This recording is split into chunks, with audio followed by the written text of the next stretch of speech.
এই বিষয়ে বিস্তারিত জানাতে এই মুহূর্তে ফ্রান্সের প্যারিসে আছেন সহকর্মী মোহাম্মদ লুৎফর রহমান বাবু। আমরা সরাসরি যুক্ত হব তার সঙ্গে। 6 মাস আগে যখন প্রেসিডেন্ট ইমানুয়েল ম্যাক্রো আকস্মিকভাবে দেশটিতে মধ্যবর্তী নির্বাচন দিয়েছিলেন, তারপর থেকে কিন্তু ফ্রান্সের রাজনৈতিক এক ধরনের সংকট শুরু হয়েছিল। সেই সংকট কিন্তু এখন আরো ঘনীভূত হয়েছে। সে সময় প্রেসিডেন্ট ইমানুয়েল ম্যাক্রো পরবর্তীতে গেল 3 মাস আগে আমরা দেখেছিলাম যে গাব্রিয়েল আতালের স্থলাভিষিক্ত করেছিলেন মিশেল বার্নিয়াকে, কিন্তু শেষ পর্যন্ত মিশেল বার্নিয়ার সরকারের ইতি টানতে হলো।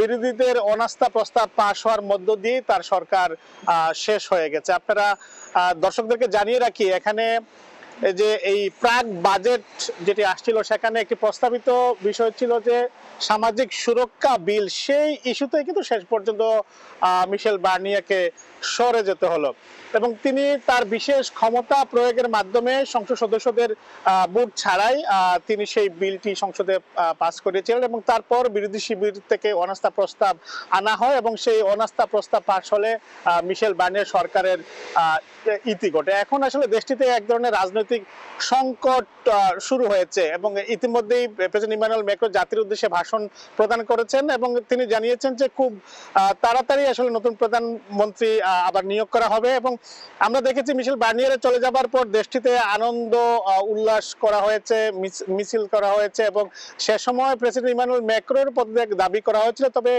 তিনি জাতির উদ্দেশ্যে যে ভাষণ প্রদান করেছেন সেখানে কিন্তু সেটি তিনি পুরোপুরি নাকচ করে দিয়েছেন এবং আগামী 2027 সালে যে নির্বাচন হবে সেই নির্বাচন পর্যন্ত সংবিধান অনুযায়ী তিনি থাকবেন এমনটাই জানিয়েছেন। এবং আমরা আজকে যেটি জেনেছি, প্রেসিডেন্ট ইমানুয়েল ম্যাক্রো তার শিবিরের যে দলগুলো রয়েছে কিংবা নেতা যারা রয়েছেন তাদের সাথে পরবর্তী প্রধানমন্ত্রী কে হবেন সেটি নিয়ে আলোচনা হচ্ছে এবং আগামীতে আরো আলোচনা করবেন তিনি।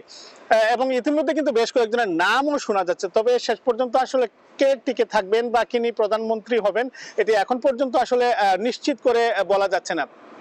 বেশ অনেকদিন থেকে ফ্রান্সে এই যে রাজনৈতিক সংকট শুরু হয়েছে এবং এখন এই সংকটটি আসলে আরো ঘনীভূত হলো। রাজনৈতিক বিশ্লেষকরা মনে করছেন যে প্রেসিডেন্ট ইমানুয়েল ম্যাক্রো যখন মিশেল বার্নিয়ারকে নিয়োগ দিয়েছিলেন তিনি আসলে বিরোধী শিবিরের সাথে ঠিক সেইভাবে আসলে মত বিনিময় করেননি কিংবা তাদের মতকে উপেক্ষা করেই তিনি মিশেল বার্নিয়ারকে ক্ষমতায় অর্থাৎ প্রধানমন্ত্রী নিয়োগ দিয়েছেন এবং তারপর থেকে আমরা বিরোধী শিবিরের বিভিন্ন সময় আমরা দেখেছি যে তারা এটির আসলে প্রতিবাদ জানিয়ে আসছিলেন। বিশেষ করে ন্যাশনাল র্যালির মেরি লপেন্স ও তার দলে অন্যান্য যারা আছেন তারা কিন্তু মিশেল বার্নিয়ারের বিরুদ্ধে তারা আগে থেকে কথা বলেছিলেন এবং তারা বলেছিলেন যে মিশেল বার্নিয়ার প্রেসিডেন্ট ইমানুয়েল ম্যাক্রো যেটি ভেবেছিলেন যে তিনি ভালো করবেন, কিন্তু মেরি লপেন্স ও অন্যান্যরা বলেছেন যে বিষয়টি আসলে আরো উল্টো হয়েছে।